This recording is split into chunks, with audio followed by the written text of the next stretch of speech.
नमस्कार। आज हम लोग पढ़ेंगे कॉन्सेप्ट ऑफ पंचकोश।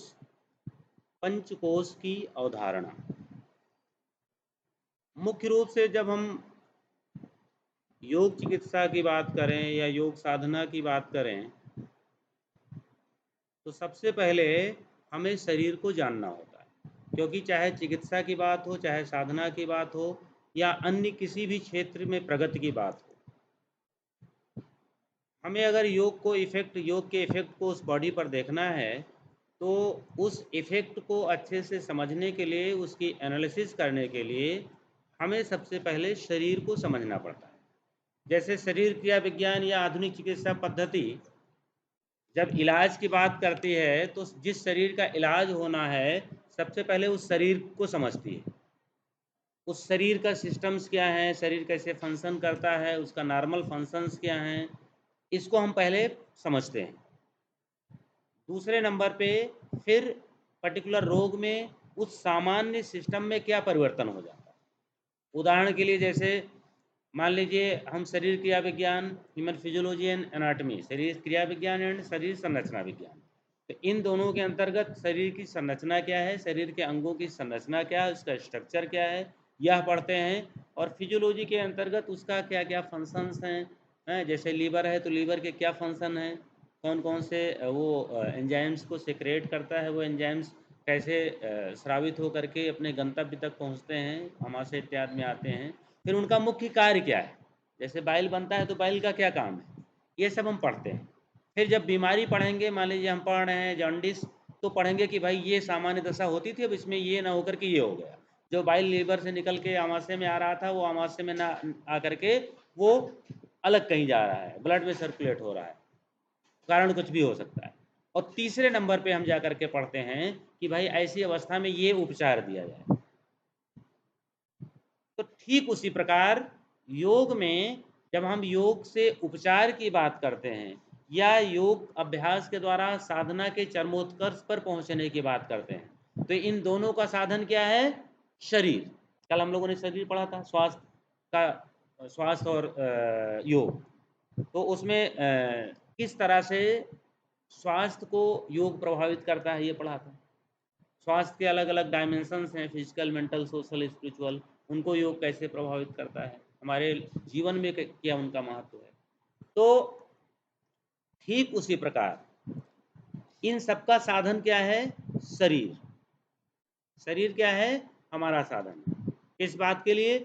चाहे हमें लौकिक जीवन के कोई काम करना हो, कुछ भी करना हो, शरीर से ही करेंगे। और या फिर हमें आध्यात्मिक साधना करनी, दोनों का साधन शरीर है। तो हमें शरीर को समझना होगा। और शरीर को समझने के लिए जो योग का दृष्टिकोण है कि योग के अनुसार शरीर किस तरह से फंक्शन करता है, तो शरीर को 5 भागों में बांटा गया है और इसका नाम है पंचकोश। पंचकोश, पंचकोश का अर्थ क्या होता है? पंच माने 5 और कोश माने आवरण। ठीक है ना? जैसे हम कपड़े पहनते हैं ना, हमसे कोई पूछे आपने कितने कपड़े पहने, तो हमने कह दिया भाई मैंने 3 कपड़े पहने या 2 कपड़े पहने, या ठंडक में क्या है 5 कपड़े पहने, 7 कपड़े पहने। इसका मतलब है मैंने एक के ऊपर दूसरा, तीसरा, चौथा ऐसे करके उसको कर लिया है। तो क्या है? वो आवरण है। तो यहाँ पंचकोश का मतलब है 5 आवरण, 5 लेयर्स, 5 खोल। किसकी है? सोल की। क्योंकि जो हम कह रहे हैं कि ये शरीर साधन है, तो शरीर किसका साधन है? शरीर सोल का साधन है। सोल इसमें रहता है, सोल इसके माध्यम से विभिन्न प्रकार के भोग करता है, सुख दुख आदि का अनुभव करता है। उसे प्रसन्नता भी होती है, उसे कष्ट भी होता है, तकलीफ भी होती है। किसको होता है? सोल को होता है। लेकिन वह सोल किसके माध्यम से इनको अनुभव करता है? शरीर के माध्यम। तो उस सोल के 5 खोल हैं और उन्हीं खोल को पंचकोश के नाम से जाना जाता है। इसका उद्धरण कहाँ है? तो अगर इसके उद्धरण की हम बात करेंगे, तो जो टेक्सुअल लिटरेचर है उसमें इसका उद्धरण, इसका उल्लेख तैत्तिरीय उपनिषद में किया गया है। तैत्तिरीय उपनिषद, उपनिषद हमारे बहुत प्राचीन ग्रंथ हैं, उनको वेदांत भी कहा जाता है। वो वेद के भाग हैं। आपको मैंने शुरू की क्लास में पढ़ाया था कि जो संपूर्ण ज्ञान है वो संहिता, ब्राह्मण, आरण्यक और उपनिषद, इन 4 क्रम से विकसित हुआ है। तो उपनिषद उस वेदांत श्रृंखला का अंतिम भाग है, इसीलिए उसे वेदांत भी कहते हैं। वहाँ पर जो भी ज्ञान है उपनिषदों का, वो बहुत ही स्पष्ट दार्शनिक विचारधारा से युक्त का पूरा समुच्चय हुआ है। किसमें? उपनिषद। तो तैत्तिरीय उपनिषद में पंचकोश की अवधारणा का उल्लेख किया गया है और ये कहा गया है 5 कोश। इन 5 कोश के एक एक करके नाम देखते हैं। 5 कोश कौन कौन से हैं?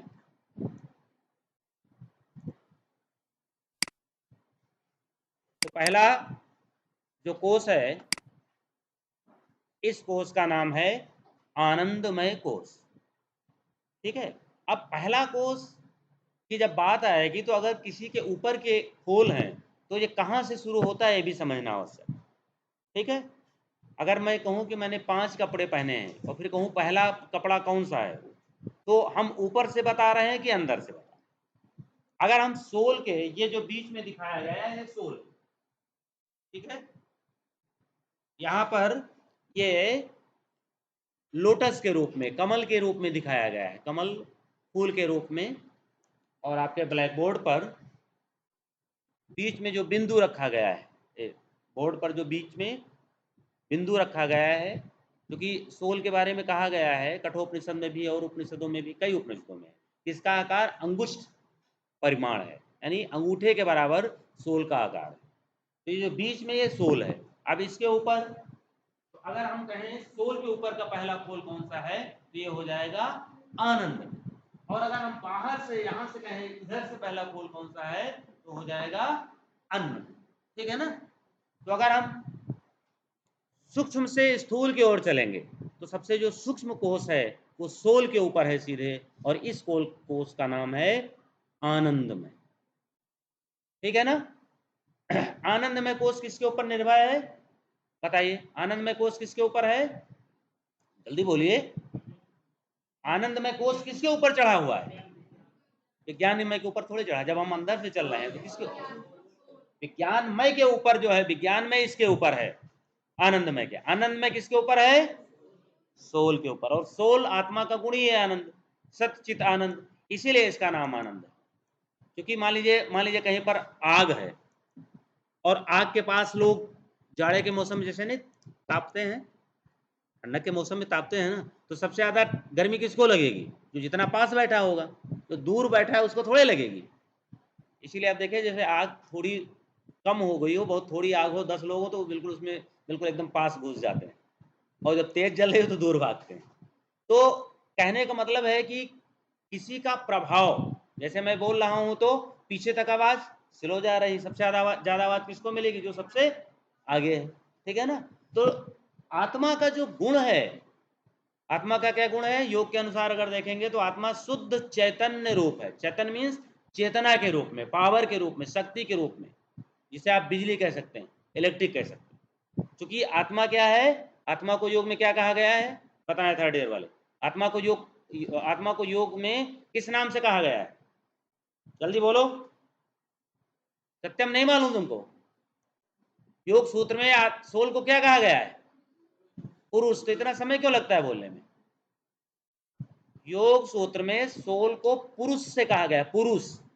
ठीक है ना। यहां पुरुष का अर्थ मेल नहीं है, पुरुष का अर्थ सोल है। और सोल सबके अंदर है, मेल के अंदर भी है, फीमेल के अंदर भी है, एनिमल के अंदर भी है, बर्ड्स के अंदर भी है, सबके अंदर सोल है। तो सोल को पुरुष नाम से जाना गया है। और पुरुष क्या है? ज्ञान स्वरूप है, चेतना के स्वरूप में है, शक्ति के स्वरूप में है। और प्रकृति क्या है? जड़ है, सक्रिय होते हुए भी जड़ है। तो आत्मा के गुण सबसे ज्यादा किसमें रहेंगे? आनंदमय कोश में। ठीक है ना। It is totally depend on soul. ठीक है ना। आनंदमय कोश अपने अस्तित्व के लिए पूरी तरह से सोल पर निर्भर है। और सोल के जो भी गुण हैं वो सबसे ज्यादा इसी आवरण में रहते हैं। समझ में आया बात? नहीं समझ में आई? भाई हमने 5 कपड़े पहने हैं, हमारे शरीर का जो पसीना है सबसे ज्यादा किसमें लगेगा? बनियान में लगेगा ना। ये बात समझ में आ रही ना? बस बिल्कुल वही एग्जांपल समझ लो। तो सोल का सबसे ज्यादा प्रभाव रहता है आनंदमय कोष में, और इसीलिए इसका नाम है आनंदमय। ठीक है ना? दूसरे नंबर का जो कोष है इसका नाम क्या है? विज्ञानमय कोष। विज्ञानमय कोष किस पे डिपेंड है पूरी तरह से? जल्दी बोलो। Very good. वही वही नियम होगा ना। ऊपर वाला किस पे डिपेंड रहेगा? हर व्यक्ति जिसके ऊपर रखा है उसी पे तो टिका रहेगा ना। जैसे अंग्रेजी में पढ़ते हैं आन, आन का मतलब है जिसपे जिसका लोड है, वही प्रोपोजिशन आन की लगती है ना। ऊटी पे कोई चीज टांगी है तो वहां आन ही इस्तेमाल होगा। क्यों होगा? जो जिस पे रखा हुआ है। तो मनोमय कोष is a totally depend on आनंदमय कोष। ठीक है ना? इसको यूनिवर्स की लाइब्रेरी भी कहा जाता है। जितना ज्ञान है सब इसमें समुच्चय। कहीं कहीं पर इसको ये भी कहा जाता है कि हमने जितने भी, ये इंडिविजुअल लाइब्रेरी भी है, अब तक जितना भी हमने कर्म किया है, हमारे कितने अनगिनत जन्म हो चुके हैं, हर योनि में किए गए सारे कर्मों का लेखा जोखा इसी कोष में रहता है। क्योंकि अनुभव कौन करता है? सोल। और कोई थोड़े अनुभव करता है, सोल अनुभव करता है। तो जब सोल अनुभव करेगा तो उसी का प्रभाव जाता है।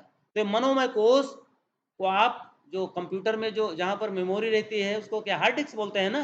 क्या बोलते हैं बताइए? हार्ड डिस्क बोलते हैं। बस ये हार्ड डिस्क है विज्ञानमय कोष। यहां पर सब कुछ रहता है। मनोमय कोष में जिस जिस चीज का पासवर्ड पड़ता है, इनपुट पड़ता है, वो विज्ञानमय कोष से एक्टिवेट हो जाता है। ठीक है ना? समझ में बात ही नहीं आई? जैसे मान लीजिए आपने लाइब्रेरी बना रखी है, आपके पास खूब हजारों किताबें हैं, आपकी इंडिविजुअल लाइब्रेरी, या यहाँ की आप ले लीजिए, इतनी बड़ी लाइब्रेरी है, ट्रकों किताबें हैं।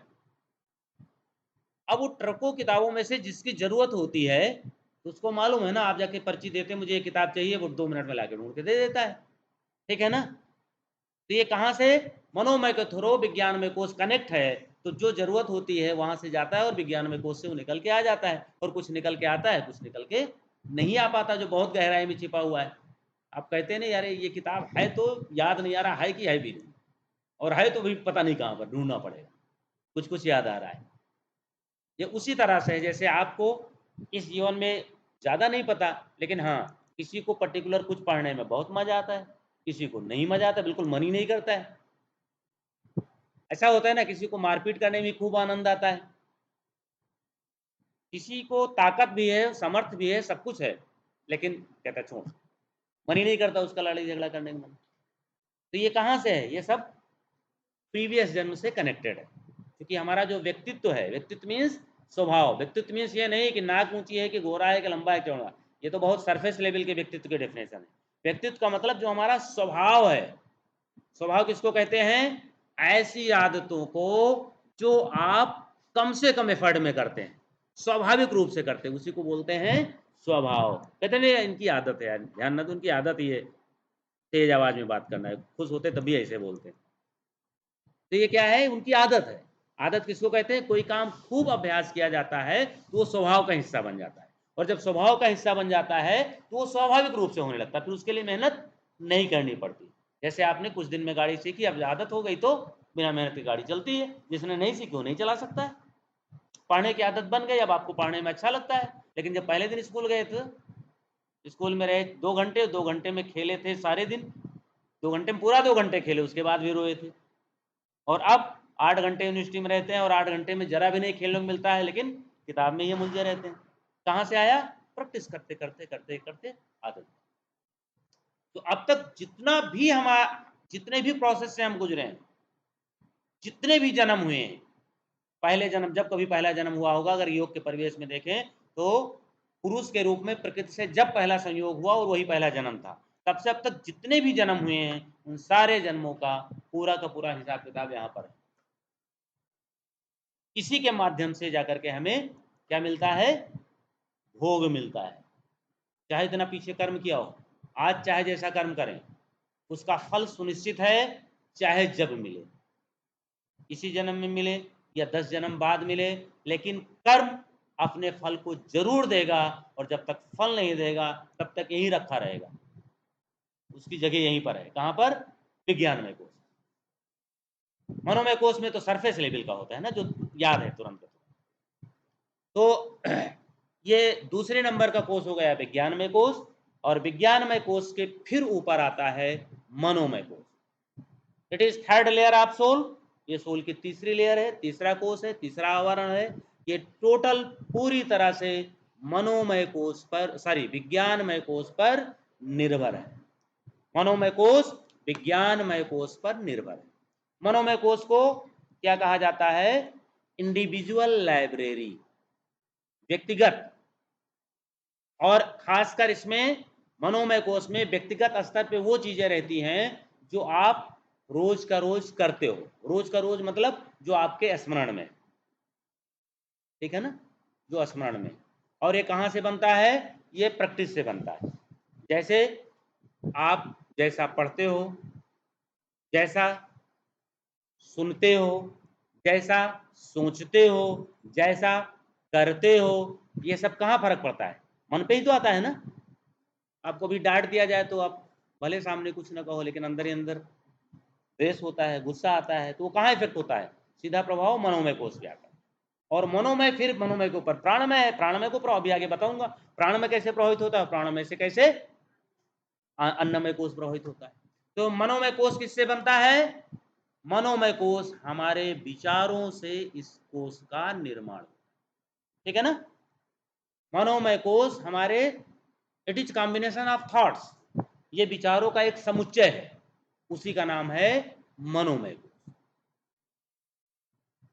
मनोमय कोश को आपको साफ करना है या गंदा होना है, रखना है, इसका उपाय है, सबसे सशक्त उपाय है स्वाध्याय। जब आप स्वाध्याय मीन्स अच्छे लिटरेचर का, जो हमारे अंदर पॉजिटिविटी डेवलप करे, जो हमारे अंदर सकारात्मकता लाए, जो हमारे अंदर वैल्यूज को डेवलप करे, तो ऐसा जब आप ऐसे लिटरेचर का बार बार अध्ययन करते हो तो इससे मनोमय कोश शुद्ध होता है, मनोमय कोश का निर्माण होता है। और ये जो तीसरा कोश है मनोमय, ये यही मेन कोश है। दो उस तरफ, दो इस तरफ। और ये मनोमय कोश जितना बढ़ेगा, मनोमय कोश मीन्स इच्छा, मनोमय कोश मीन्स कॉम्बिनेशन ऑफ थॉट्स, मनोमय कोश मीन्स जो भी हमारी अपेक्षाएं हैं ढेर सारी, डिजायर्स हैं ढेर सारी, तो ये जितना ज्यादा बढ़ेगा, तो उधर है विज्ञानमय कोश। विज्ञानमय कोश यूनिवर्स की लाइब्रेरी, उसको नहीं दबा सकता। उधर सोल है, सोल को थोड़े दबा पाएगा।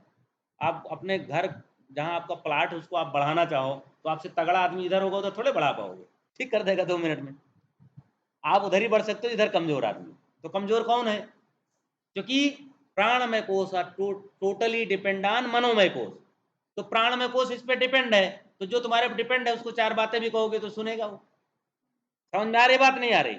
इसलिए जितना मनोमय कोश बढ़ता है उतना प्राणमय कोश कम होता है, दबता है, ठीक है ना। तैत्तिरीय उपनिषद में क्या कहा गया है कि मनोमय कोश प्राणमय कोश की आत्मा है, इसी प्रकार प्राणमय कोश अन्नमय कोश की आत्मा है, इसी प्रकार विज्ञानमय कोश मनोमय कोश की आत्मा है, इसी प्रकार आनंदमय कोश विज्ञानमय कोश की आत्मा है। और आत्मा तो आत्मा ही है। बात समझ में आ रही नहीं आ रही? उसी को मैं दूसरी भाषा में कह रहा हूं कि it is totally depend on that. तो प्राणमय कोश इज अ सोल ऑफ अन्नमय कोश, विज्ञानमय कोश इज अ सोल ऑफ मनोमय कोश। तो जब मनोमय कोश बढ़ता है, हमारी ढेर सारी डिजायर्स बढ़ती हैं, तो प्राणमय कोश सिकुड़ता है, प्राणमय कोश दबाता है। और जब प्राणमय कोश दबता है, जैसे मान लीजिए घर का मुखिया अगर तनाव में हो तो क्या करेगा? बच्चों को पे इरिटेट होगा, पत्नी पे इरिटेट होगा, जो उसके अधीनस्थ हैं। किसी भी इंस्टीट्यूट का बास अगर किसी भी कारण से प्रेशर में है मेंटली, तो उसका इफेक्ट उसके नीचे वाले दिखाई पड़ेगा ना। ठीक उसी तरह से जब मनोमय कोश डिस्टर्ब होता है तो सीधा तुरंत इफेक्ट आ जाता है अन्नमय कोश। और अन्नमय कोश क्या है? यही आपकी बॉडी है जो दिखाई पड़ रही है। अन्नमय कोश जो अन्न से बना हुआ है। अन्न का अर्थ क्या है? पृथ्वी से उत्पन्न होने वाली चीजें जिनको आप मुंह से इंटेक करते हो। सब्जी, फल, फ्रूट्स, अनाज, ये सब हम खाते हैं तो इससे किसका निर्माण होता है? बॉडी का। इसके कंपोनेंट मेडिकल साइंस के हिसाब से protein, carbohydrate, fat, mineral, salt, these are component of annamaya body. It is very necessary for annamaya kosh, physical body. तो अन्नमय कोश इनसे मिलके बना है। प्राणमय कोश किससे बना है? It is energy channel. प्राणमय कोश एनर्जी से मिलके बना है, और ये इसका पूरा नेटवर्क हमारे बॉडी में जो है उसको बोलते हैं नाड़ियां। उसको क्या बोलते हैं? नाड़ी। 72,000 की संख्या इनमें बताई गई है, और कुछ कुछ ग्रंथों में 3.25 करोड़ तक, 3.5 करोड़ तक ऐसे भी बताई गई, लेकिन ज्यादातर योगिक ग्रंथ 72,000 का रेफरेंस देते हैं। 72,000 नाड़ीज इन ह्यूमन बॉडी। 72,000 नाड़ियां मानव शरीर में होती, उनमें प्राण प्रवाहित होता है, और उसी प्राण से हमारा शरीर चलता है। जैसे इस बिजली के तार में प्राण प्रवाहित होते, पंखा चल रहा है, एसी चल रहा है, कूलर चल रहा है, तो किससे चल रहा है? जो ये प्राण से चल रहा है। प्राण मीन्स बिजली, और किसके माध्यम से आ रहा है? वो तार के माध्यम से आ रहा है, वो जो वायरिंग है जो उसके माध्यम से आ रहा है, ठीक है ना? तो ठीक उसी प्रकार हमारे जो बॉडी संचालित हो रही है, इस बॉडी किससे संचालित हो रही है? प्राण से। और ये प्राण किसके माध्यम से सर्कुलेट होता है? नाड़ियों के माध्यम से। पूरे शरीर में इसका जाल है। जैसे पत्ता देखा, कोई पत्ता जैसे सड़ गया, पीपल के पेड़ के नीचे जाइए तो ढेर सारे पत्ते आपको मिलेंगे जो उनका पूरा पत्ता का पूरा हिस्सा सड़ गया है। देखा है? नहीं देखा? नहीं देखा? बारिश वारिश में ज्यादा आपको आसानी से अभी भी दिखाई पड़ जाएगा। तो उसमें देखिए बहुत बारीक बारीक पूरा जाल वैसे बना हुआ है ना, पूरे पत्ते का स्ट्रक्चर बना है, और बाहर बाहर कुछ उसके रेशे हैं ना, पत्ते के तंतु, वो खींचे हुए हैं। ठीक उसी तरह से हमारे शरीर में नाड़ियों का पूरा जाल, उसी का जो स्थूल पार्ट है, जैसे हम आर्टरीज और वेन्स कहते हैं। क्योंकि नाड़ियां मेडिकल साइंस की भाषा में या किसी इंस्ट्रूमेंट से दिखाई नहीं पड़ती। जैसे सोल नहीं दिखाई पड़ता, जैसे मन नहीं दिखाई पड़ता, लेकिन उसका फंक्शन दिखाई पड़ता है, जबरदस्त दिखाई पड़ता है। और कहाँ दिखाई पड़ता है? अन्नमय बॉडी पे, फिजिकल बॉडी पे, ग्रॉस बॉडी पे। अन्नमय कोश को ग्रॉस बॉडी भी बोलते हैं, ठीक है ना? तो मनोमय कोश हमारा सबसे महत्वपूर्ण है। मनोमय कोश विचारों से प्रभावित होता है। जैसे हमारे विचार होंगे वैसा मनोमय कोश होगा, और जैसा मनोमय कोश होगा वैसा हमारी बॉडी में प्राण का सर्कुलेशन होगा। अभी आप देखिए, जब कभी आप बहुत खुश होते हैं, आपकी कैसी भी बीमारी हो, उस समय आपको रिलैक्स लगता नहीं लगता है? जब आप किसी भी कारण से बहुत खुश हो, कोई ऐसी बात हो, किसी ने आपकी तारीफ की हो, है आपकी प्रशंसा हुई हो, कोई आपका प्रमोशन हुआ हो, कुछ ऐसी घटना हुई जिसमें आप बहुत अंदर से खुश हो, तो आप अन्नमय बॉडी पे उसका इफेक्ट देखिए और प्राणमय बॉडी पे दिखता नहीं दिखता है? आपको बहुत ईजी मिलेगा। हमारे शरीर में ब्लड सर्कुलेशन ईजी गोइंग हो रहा है, और शरीर के अंग बढ़िया काम कर रहे हैं। ना तो हार्ट बढ़ा हुआ दिखाई पड़ेगा, ना लंग्स की हार्ट रिस्पायरेटरी रेट बढ़ा हुआ दिखाई पड़ेगा। थोड़ा बहुत बॉडी में तकलीफ होगी, अगर जो माना कोई बीमारी चल रही है, वो भी उस समय आपको कम होती हुई नजर आएगी। क्यों? क्योंकि जैसे मन प्रसन्न होता है, जैसे मन में सकारात्मक चिंतन आते हैं, वैसे ही प्राण का सर्कुलेशन बॉडी में ईजी हो जाता है। और जैसे ही प्राण का सर्कुलेशन बॉडी में ईजी हो जाएगा, अन्नमय शरीर केवल और केवल प्राण के सर्कुलेशन का रिफ्लेक्शन करता है, बाकी अन्नमय शरीर में कुछ नहीं होता। अन्नमय कोश को आप जैसे कंप्यूटर में वो मॉनिटर होता है ना, या जो थिएटर का पर्दा नहीं होता मूवी हॉल का, बस केवल अन्नमय कोश उतना ही है। तो आप बताओ, अगर कोई समस्या है, वो पर्दे को ठीक करने से ठीक होगा? क्योंकि वो उसका सोर्स कहां पर है? उसका सोर्स है मुख्य रूप से अन्नमय कोश में, और जो अंतर आ रहा है वो प्राणमय कोश के फंक्शन के कारण आ रहा है। रोग की जो डेफिनेशन योग में बताई गई है, शरीर के जिस हिस्से में प्राण का सर्कुलेशन समुचित मात्रा में नहीं होता है, वह अंग रोगी हो जाता है। रोग का अर्थ है जिस भी बीमारी में, तो बीमारी किसी अंग से रिलेटेड होगी, तो उस अंग पर प्राण का सर्कुलेशन आवश्यकता अनुसार नहीं हो रहा है, बस वो अंग रोगी हो गया। और प्राण का जो सर्कुलेशन होता है वो मनोमय कोश के आधार पर निर्भर करता है। मनोमय कोश और प्राणमय कोश ये दोनों मिलकर काम करते हैं। प्राणमय कोश का योगिक दृष्टिकोण से क्या है? मनोमय कोश का तो है कि आपके मस्तिष्क में अच्छे अच्छे वैल्यूज कैसे डेवलप हों, इसी से मनोमय कोश शुद्ध होगा, और इसका सीधा इफेक्ट आता है प्राणमय कोश में। जैसे अब जब आप झूठ बोलते हो, तो तुरंत प्राण आपके शरीर में प्राण का सर्कुलेशन प्रभावित होता नहीं होता है? होता नहीं होता है? मुँह सूखने लगता है, थोड़ा घबराने लगते हैं, कहीं पकड़े ना जाएँ, ये है, वो है, तुरंत का तुरंत, इसमें समय भी नहीं लगता है। और जब आप सत्य बोलते हो तो कोई आपको 10 बार करे, भले आप रिप्लाई ना करो, कोई बड़ा है सम्मान में, लेकिन आप अंदर से ज़रा भी डामाडोल नहीं होते। मैं सत्य हूँ तो सत्य हूँ, बात खत्म। झूठ नहीं बोल रहा हूँ तो नहीं बोल रहा हूँ। उससे थोड़े आपको घबराहट होगी, डर लगेगा, कुछ नहीं लगेगा। भले आपकी बात को कोई नहीं मान रहा है, आप उसको सिद्ध नहीं कर पा रहे हो, गुस्सा आएगा, लेकिन गुस्सा इस बात को आएगा कि मेरे ऊपर झूठा मिथ्या आरोपण हो रहा है, मिथ्या दोषारोपण हो रहा है। ठीक है ना? दूसरा, उपनिषदों में मनोमय कोष और प्राणमय कोष के रिलेशन को लेकर के कहा गया है कि बॉडी में जहां-जहां मन जाता है, प्राण का सर्कुलेट वहां-वहां प्राण जाता है। जहां-जहां मन जाता है, वहां-वहां प्राण जाता है।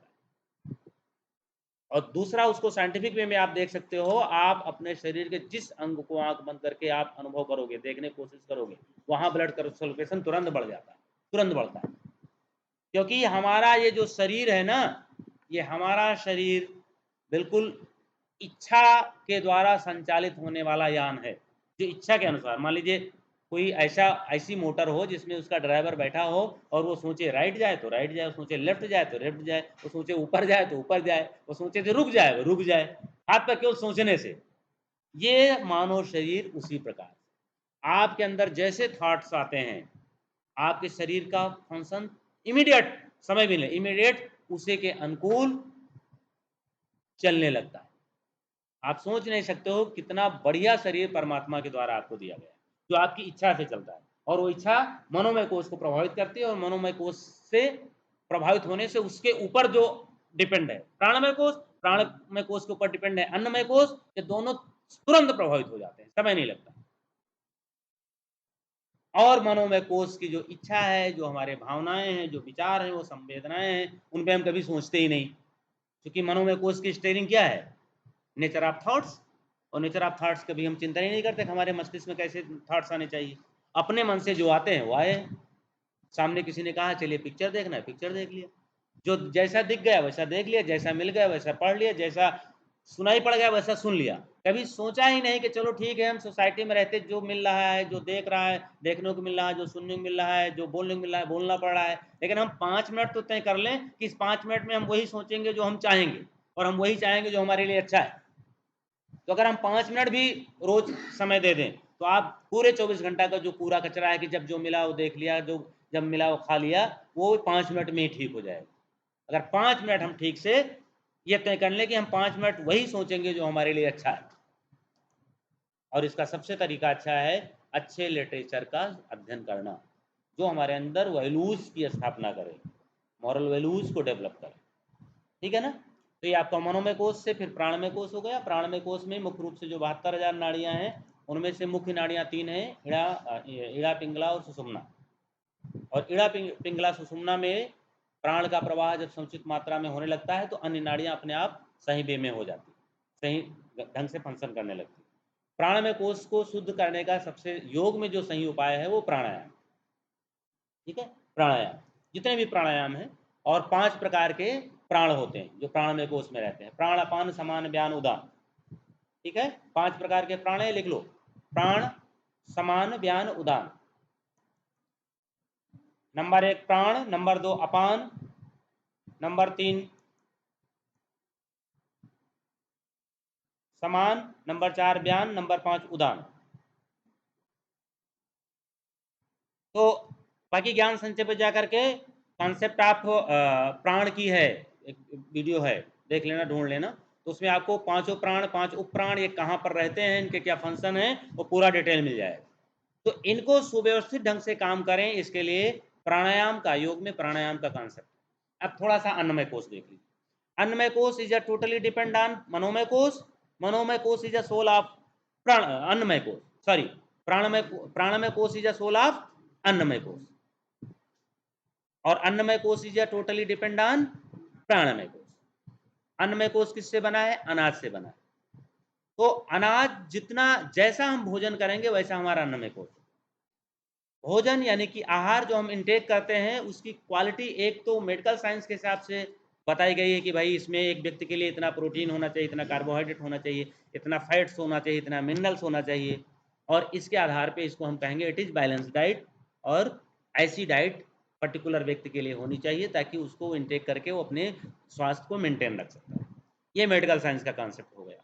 लेकिन योग क्या कहता है कि इतना से ही काम नहीं चलेगा, क्योंकि जो आप आहार इनटेक करते हैं, आहार के कंपोनेंट जितना इंपॉर्टेंट है उससे कई गुना इंपॉर्टेंट है कि वो आहार का संस्कार कैसा है, उस भोजन का संस्कार कैसा है। गीता में उसके 3 प्रकार सात्विक, राजसिक, तामसिक बताए गए हैं, और योग में आहार का कॉन्सेप्ट जो है वो मिताहार के नाम से बताया गया है। ठीक है ना?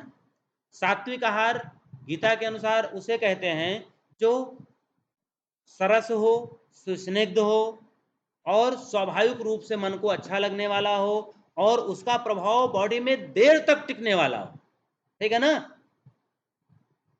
देर तक टिकने का मतलब क्या हुआ कि जब आप घी का सेवन करते हो, जब आप दूध का सेवन करते हो, तो ये बॉडी में देर तक टिकते हो। जो गोलगप्पा खाते हो तो है, या जंक फूड, जितने भी तरह के जंक फूड हैं उनको खाते हो तो वो केवल जवान तक ही मतलब है, उसमें पोषक तत्व नहीं होते। तो ऐसा आहार होना चाहिए। दूसरा, वो आहार कितना लेना चाहिए? प्रसन्न मन से लेना चाहिए। ऐसा थोड़े कि भोजन करते समय पिक्चर भी देख रहे हैं, किसी से झगड़ा भी कर रहे हैं फोन पे, और वहाँ खाना भी खा रहे हैं, पता नहीं चल रहा सब्जी लौकी की है कि तुरई की पता तो चल रहा है कि तुमको हम देख लेंगे, अभी मिलिए वहां पर बताते हैं।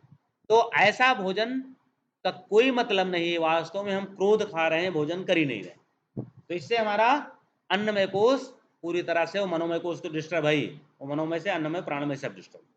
तो भोजन कैसा होना चाहिए? तो सुस्निग्ध, सरस, स्वाभाविक रूप से मन को अच्छा लगने वाला, और आधा पेट भोजन करना चाहिए। मिताहार का जो कॉन्सेप्ट है वहां पर यह बताया गया है कि भोजन कैसा होना चाहिए। तो भोजन ये ऐसा होना चाहिए। अगर प्राकृतिक चिकित्सा के अनुसार इसी में देख लो तो कहेंगे भोजन कैसा होना चाहिए? जो आपके क्षेत्रीय हो, जो मौसम के अनुकूल हो, जो ताज़ा हो। ठीक है ना? ऐसा थोड़ा है कि ठंडक में जो है वो गर्मी वाली सब्जी, गर्मी में ठंडक वाली सब्जी। अब ऐसी गर्मी में सोया, मेथी, पालक अगर आ रही हो, वो खाई जाए तो हानिकारक होगी ना, वो बहुत गर्म होती है। तो ऐसे में तो पानी वाली सब्जी और फल चाहिए। और ठंडक के सीजन में जिनका स्वभाव गर्म होता है, और परमात्मा ने स्वतः उसी तरह से उसको उत्पन्न किया है। अब ऐसे में अगर कोई मूंगफली खाए तो क्या होगा? उसको समस्या होनी, क्योंकि मूंगफली स्वभावतः गर्म है। ऐसे में खीरा खाया जाए, और ठंडक के मौसम में अगर आप खीरा खाओ, क्या है, सर्दी नहीं लगी होगी तो लग जाएगी दिसंबर जनवरी की। तो परमात्मा ने उसी तरह से चीजों को उत्पन्न किया है। तो प्राकृतिक चिकित्सा कहती है कि आहार कैसा होना चाहिए? जो क्षेत्रीय हो, यानी आपके जितना पास में हो, और पास में होगा तो आपने तोड़ा और तुरंत इंटेक कर लिया तो ताजा भी रहेगा। फल के बारे में भी यही कॉन्सेप्ट है। तो क्या होना चाहिए? क्षेत्रीय होना चाहिए, मौसम के अनुकूल होना चाहिए, ताजा होना चाहिए, और कितना खाना चाहिए? आधा पेट। योग क्या कहता है? मिताहार के अंतर्गत भोजन कितना करना चाहिए? आधा पेट। तो आधा पेट भोजन 1/4 जल के लिए और 1/4 वायु के लिए रिक्त रखना चाहिए। तो ये हो गया कितना। कैसे खाना चाहिए? क्या खाना चाहिए और कितना खाना चाहिए? तीसरा है कैसे खाना चाहिए? परमात्मा को समर्पित करके प्रसन्न मन से खाना चाहिए। परमात्मा को समर्पित करके मीन्स जिस भी भगवान को आप मानते हो उसका भोग लगा के, जो बोलचाल की भाषा में तो भोग लगाना। तो परमात्मा को समर्पित करके या कोई मंत्र बोल करके परमात्मा का ध्यान करके, फिर उससे क्या होगा? आपके जैसे थॉट्स होंगे भोजन में, वैसे उसके जो सेल्स हैं, उसके जो न्यूट्रॉन, प्रोटॉन, इलेक्ट्रॉन है, जो उसके अंश हैं, वो सब उसका स्वभाव बदलता है। इसको दूसरी भाषा में बोलते हैं भोजन के संस्कार। योग ये मानता है कि जो उसके कंपोनेंट है, प्रोटीन इत्यादि, कार्बोहाइड्रेट इत्यादि, इनसे ज़्यादा उसकी संस्कारिकता आवश्यक है। अगर भोजन कुसंस्कारी है तो वह ग्रहण करने वाले पे गलत प्रभाव डालेगा। इस पे ढेर सारा रिसर्च भी हुआ है। मैंने थर्ड ईयर वालों को रिसर्च पेपर भेजा था। क्या नाम है साइंटिस्ट का जिसने अभी जापान के हैं रिसर्च किया है इस पे, कि आप जैसा भोजन करते हो, इमोटो इमोटो गूगल पे आप लोग देख लेना है, इमोटो रिसर्च, इफेक्ट ऑफ मंत्र on water, effect of emotions on water, effect of thoughts on water on foods. ठीक है, आपको बहुत वीडियो मिल जाएगा, बहुत बड़ा उन्होंने रिसर्च किया है साइंटिफिक वे में। उन्होंने उनके कण को बाकायदा पिक्चर्स लेकर के दिखाया है कैसे उनके जो स्ट्रक्चर हैं वो चेंज होते हैं। जब सामने वाला गाली देता है, पानी आया उसी समय लाने वाले को गाली दिया, इतनी देर लगा दी, कहाँ थे अभी तक, बदतमीज कहीं के नालायक। और जब उसको थैंक यू बोला पानी लाने वाले को धन्यवाद भाई, आपने मुझे पानी दिया।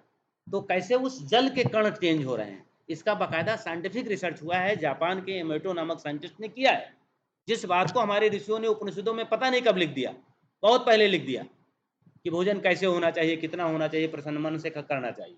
तो ये हमारे अन्नमय कोष को प्रभावित करता है, हमारे मनोमय कोष को प्रभावित करता है, और प्राणमय कोष तो मनोमय कोष से रिफ्लेक्टेड है ही। तो इस तरह से 5 कोष की अवधारणा है। इन पांचों कोषों में जब असंतुलन उत्पन्न होता है, तब जाकर के रोग उत्पन्न होता है। वह रोग जब अन्नमय कोष या फिजिकल बॉडी पे देखा जाता है, तो हम कहते हैं हम रोगी हो गए, और उस रोग का नाम होता है, जैसे कि हमें दस्त आ रहा है, जैसे कि हमारे कमर में दर्द है, पेट में दर्द है, पैर में दर्द है, और उसको फिजिकल रोग मान लिया जाता है, शारीरिक रोग।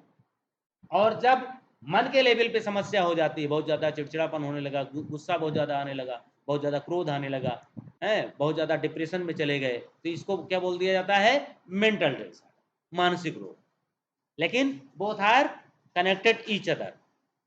कोई भी रोग होगा दूसरे को प्रभावित करेगा। मन वाला तो शरीर को सीधे प्रभावित करता है, और शरीर वाला भी जब ज्यादा समय तक बना रहेगा तो उससे उसकी चिंता होने लगेगी, तो उससे मन प्रभावित होगा। योग का यह मानना है कि इन पंच कोशों की अवधारणा के बिना, इनको जाने और उनको ठीक किए बिना रोग को ठीक नहीं किया जा सकता है। यही योग की अवधारणा है। अगर रोग को किसी भी व्यक्ति के हेल्थ का, जो कल मैंने पढ़ाया था कि योग 3 तरह से काम करता है, prevention of health, promotion of health and treatment. योग तीनों आयामों पे काम करता है। तो इन तीनों आयामों पे काम करने के लिए हमें इन्हीं पंचकोशों पे काम करना पड़ेगा। और पंचकोशों में अगर हम मनोमय कोश, क्योंकि मनोमय तक हमारी सीधी पकड़ है विज्ञानमय कोश तक भी, है आनंदमय कोश तक भी, लेकिन मनोमय से ही परिमार्जन विज्ञानमय और आनंदमय का हो जाता है। विज्ञानमय के लिए सही जो योग निद्रा इत्यादि के अभ्यास होते हैं, सबकॉन्शियस माइंड की ट्रेनिंग है वो एक तरह से, वो सीधे विज्ञानमय कोश के अभ्यास होते हैं। लेकिन मनोमय कोश से भी उनका परिमार्जन हो जाता है।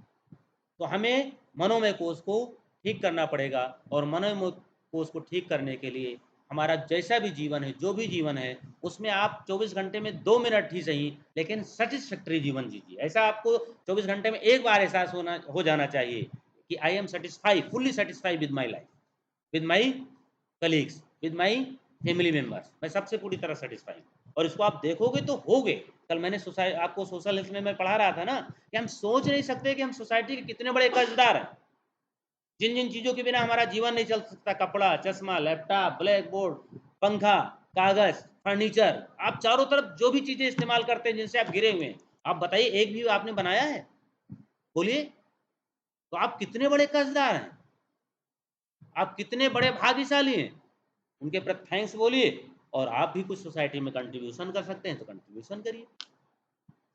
तो इसी तरह के भी अगर एक बार आपके थॉट्स दिमाग में आ जाएंगे, आप अपने चारों तरफ देखना शुरू करेंगे, तो आपको क्या होगा, मनोमय कोष होना ठीक हो जाए। चाहे मेन मनोमय कोष, अगर आपने अपने मनोमय कोष को ठीक कर लिया, तो प्राणमय कोष और अन्नमय कोष को हैव टू वेल, कोई रोक ही नहीं सकता उसको।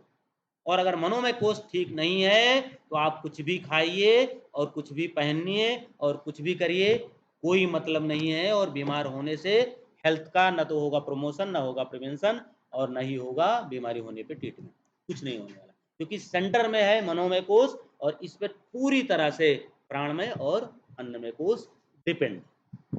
कुछ ऐसी बीमारियां हैं जो पूरी तरह से कुपोषण, जैसे माने किसी का पैर टूट गया एक्सीडेंट में, तो अब वहां अन्नमय कोष का सीधा इलाज है।